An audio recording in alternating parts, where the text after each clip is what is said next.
What is up, everybody? This is DC Carson coming to you with another great video. If I could get you to like and subscribe, that would help me out tremendously.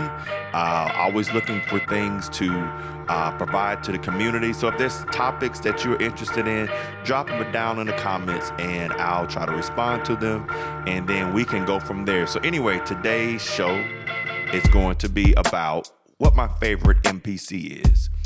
That question comes up a lot because a lot of people, when they look at making music, and whether that's, house music, EDM, that type of stuff, most music starts with a beat. And if the beat isn't good, isn't grooving, and isn't moving, then it can impact the life, the energy of your song. So what do I use? Well, first let's talk about what I have. And what I've used, again, got two MPC 3000s. From back in the day, ASR 10. I've got some modern stuff. I've got the Behringer RD8 Mark II, all kind of different things, as well as there's a ton of stuff in the dog. So here's the thing.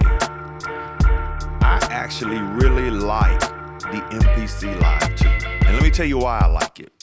Because it's got a built-in speaker, which actually, believe it or not, that speaker on the MPC Live 2, you can actually do some good mixing. The other thing is sometimes, one thing about creativity, I'll tell y'all a quick story. So I went to one of the studios in Atlanta where a lot of great music was done. I'm talking about Usher, Whitney Houston. And the one thing I didn't like about this, it was a beautiful studio, very technically sound. It had all the bells and whistles.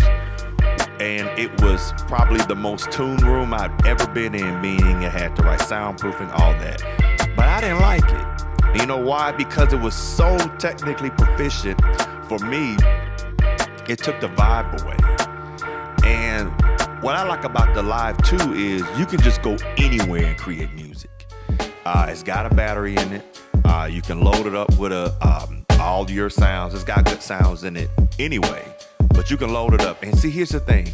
The thing about this creativity is when the moment hits you.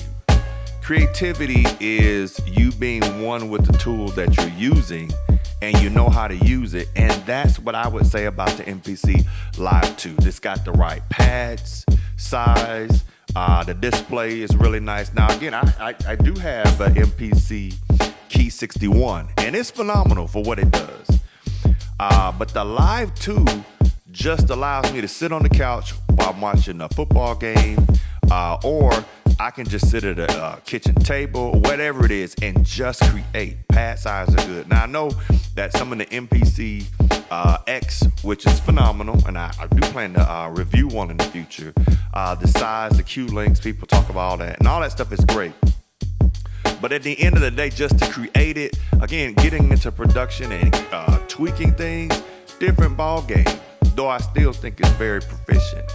But to just get down and say, I want to do a good solid first beat that is 90% of the way there, if not 100, because it's got all the effects in there.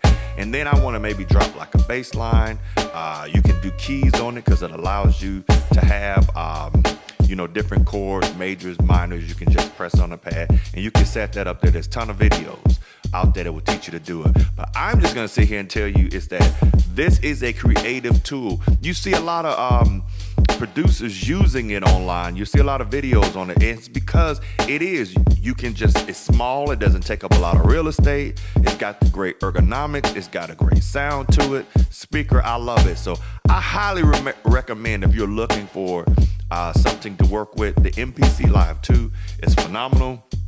It will get you where you need to be.